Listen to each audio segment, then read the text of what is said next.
तो हमारा संलयन अभिक्रिया जो है यह जो है प्रोटॉन पर आधारित होगी। तो इसका शर्त अगर हम लोग देखें तो यह प्रोटॉन से प्रेरित होगी, ठीक है ना। ये प्रेरित किससे होगी? प्रोटॉन से होगी। अर्थात कहने का मतलब है कि प्रोटॉन इस अभिक्रिया में भाग लेते हैं। दूसरा हो जाएगा कि गति उच्च होगी, अर्थात प्रोटॉन ये संलयन की जो अभिक्रिया होगी इसमें जो कण आपस में टकराएंगे, संयुक्त होंगे तो अति तीव्र गति से होंगे, तब जाके संलयन अभिक्रिया होगी। तीसरा यह है कि दाब ऊंच होना चाहिए, ठीक है ना, ऊंच होना चाहिए।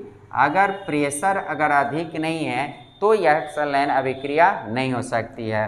तीसरा चौथा और अति महत्वपूर्ण जो है तापमान अधिक ऊंच, ठीक है ना, तापमान अधिक ऊंच होना चाहिए, 10⁻7 डिग्री सेल्सियस के रेंज में होना चाहिए, क्रम में होना चाहिए। इतना क्रम में आपका होना चाहिए तापमान, तब ये अगर चारों शर्त अगर पूरा होती है तो संलयन अभिक्रिया होती है।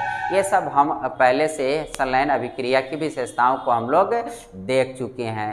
तो ये संलयन अभिक्रिया की जो विशेषताएं हम लोगों ने देखा है, तो ये संलयन अभिक्रिया की अगर हम लोग देखें तो ये संलयन अभिक्रिया हम लोग पृथ्वी के किसी सतह पर हम लोग समान ताप एवं दाब पर नहीं करा सकते हैं। क्यों? क्योंकि दाब भी उच्च नहीं हम उतना पैदा कर सकते हैं और तापमान करोड़ों डिग्री सेल्सियस तो धरती पर हम लोग कृत्रिम रूप से अगर हम लोग कहीं पर देखें तो है नहीं। तो हम कृत्रिम रूप से क्या करते हैं, प्राकृतिक रूप से है नहीं तो कृत्रिम रूप से हमको तैयार करना पड़ेगा। तो यहाँ पर तापमान अधिक तैयार करने के लिए क्या करना पड़ेगा हमको, तो ये हाइड्रोजन बम के केंद्र में दरअसल एक होता है, क्या है कि इसके एक केंद्र में एक एटम बम बनाया जाता है, ठीक है ना, एटम बम। आप आश्चर्य करेंगे कि इस तरह से होता है क्या हाइड्रोजन बम? बिल्कुल, हम सभी सुनते हैं, जानते हैं कि हाइड्रोजन बम ये होता है, वो होता है, ऐसे होता है, वैसे होता है, लेकिन ये जानते नहीं हैं। एक्चुअली हाइड्रोजन बम में एक अंदर में केंद्र में उसके नाइट्रोजन एटम बम भी होता है। ये एटम बम क्यों होता है? ये तापमान देने के लिए होता है। कैसे होता है इसको समझिए। यहाँ पर एक एटम बम होता है, आपको हम बता चुके हैं प्लूटोनियम या यूरेनियम जैसे ईंधनों का रेडियो सक्रिय पदार्थों का प्रयोग करके एक हाइड्रोजन बम एटम बम का निर्माण किया जाता है। और ये इस हाइड्रोजन बम के केंद्र में क्या होता है? एटम बम होता है। यह एक तरह से देखा जाए तो एटम बम का मिला जुला एक रूप ही है। इसमें अब ये जो बाकी खाली स्थान है इसमें एक्चुअली क्या होते हैं, ऐसे पदार्थ होते हैं जो संलयन योग्य होते हैं, ठीक है ना। तो यहाँ पर हम लोग देखते हैं कि इसके एटम बम के चारों तरफ एक संलयन योग्य पदार्थ होते हैं।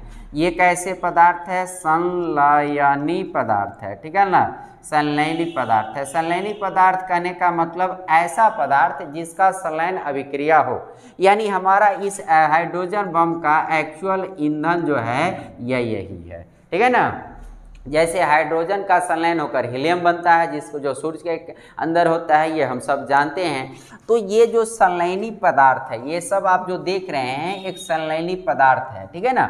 अब ये संलयनी पदार्थ है तो यहाँ पर ये सब जो संलयित, ये सब नाभिक संलयित होंगे और ऊर्जा देंगे। तो फिर यहाँ सवाल ये उठता है कि इसके संलयन के लिए हमारा 4-5 शर्त पूरा होना चाहिए। उसमें अगर हम लोग देखें तो ये तो सब हो सकता है, लेकिन ये तापमान जो है करोड़ों डिग्री सेल्सियस होना चाहिए और किसी सामान्य दहन प्रक्रिया से, ठीक है ना, किसी रासायनिक प्रक्रिया से किसी भी जगह पर पृथ्वी के किसी भी हिस्से में ये करोड़ों डिग्री सेल्सियस, लाखों डिग्री सेल्सियस तापमान नहीं पैदा किया जा सकता है।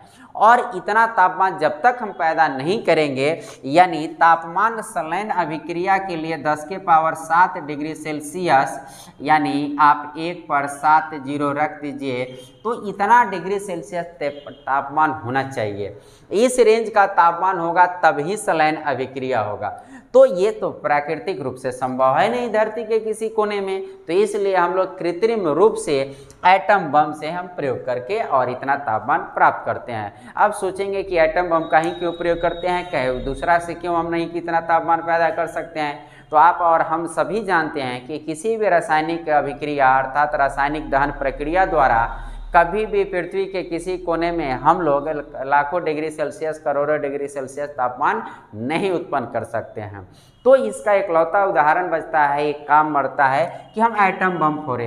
एटम बम से क्या होता है कि आप जानते ही हैं कि एटम बम के गिराने से क्या होता है कि वहाँ के वातावरण का तापमान जो होता है लाखों डिग्री सेल्सियस में चला जाता है, ठीक है ना। आप सभी को मैंने बताया है कि एटम बम से जो होती है वो 3 बातें निकलती है। एक होता है प्रकाशीय ऊर्जा निकलती है, दूसरा उष्मीय ऊर्जा निकलती है और तीसरा क्या निकलता है, विकिरण, विभिन्न प्रकार के रेडिएशन होते हैं। ये 3 काम तो एटम बम से होते ही हैं और ये 3 काम एटम बम से हो जाएंगे तो ये हमको यहाँ ऊष्मा चाहिए, हीट चाहिए, टेम्परेचर चाहिए। तो एटम बम अगर हम यहाँ रख देते हैं और एटम बम में अनियंत्रित अनकंट्रोल्ड चेन रिएक्शन श्रृंखला विक्रिया होती है, इससे यहाँ पर तापमान निकलेगा। इससे जो तापमान निकलेगा इस तापमान से क्या होता है कि ये जो संलयित पदार्थ है ये संलयित पदार्थ संलयित होना शुरू कर देते हैं, यानी आपस में जुड़ना शुरू कर देते हैं। और जब आपस में जुड़ना शुरू कर देते हैं यानी संलयन अभिक्रिया होने लगती है, ठीक वही संलयन अभिक्रिया होने लगती है जो सूर्य के अंदर होती है, ठीक है ना। एक प्रकार का ये समझिए कि हमने एक कृत्रिम सूर्य ही बना डाला।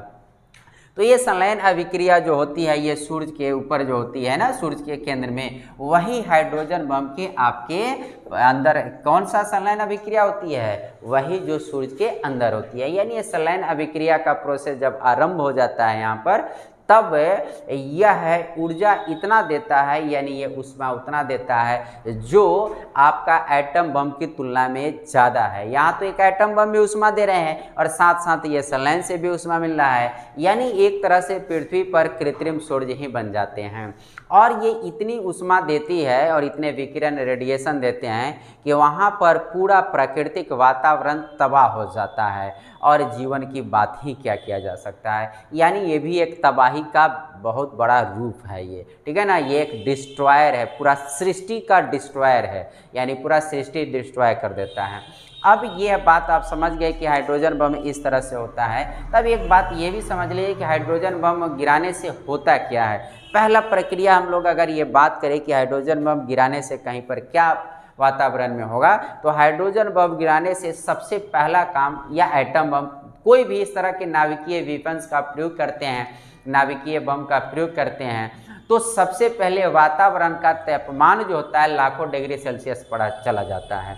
यानी वातावरण का टेम्परेचर बहुत हाई हो जाता है, इतना हाई हो जाता है कि जो भी वातावरण में ठोस द्रव और गैस है वो सब ठोस द्रव गैस में नहीं रह पाते हैं और वो पदार्थ की चौथी अवस्था में पहुंच जाते हैं।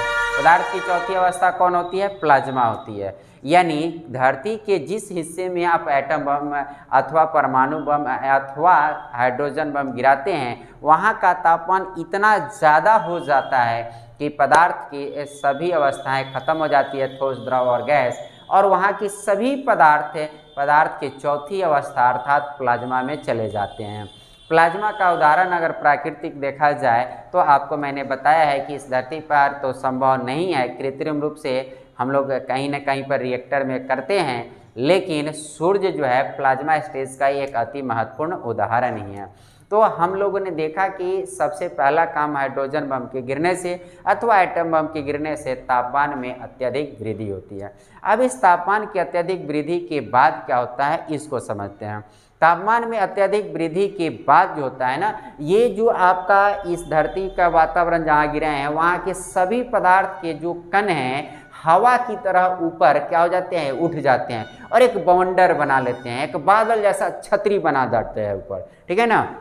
और ये बादल जैसा ऊपर छतरी बना देते हैं और आसपास का जितना भी धूल कण और जितने भी अन्य पदार्थ है सबको ऊपर उड़ाकर एक छतरी नुमा आकृति का निर्माण कर देते हैं, एक बाउंडर बना देते हैं।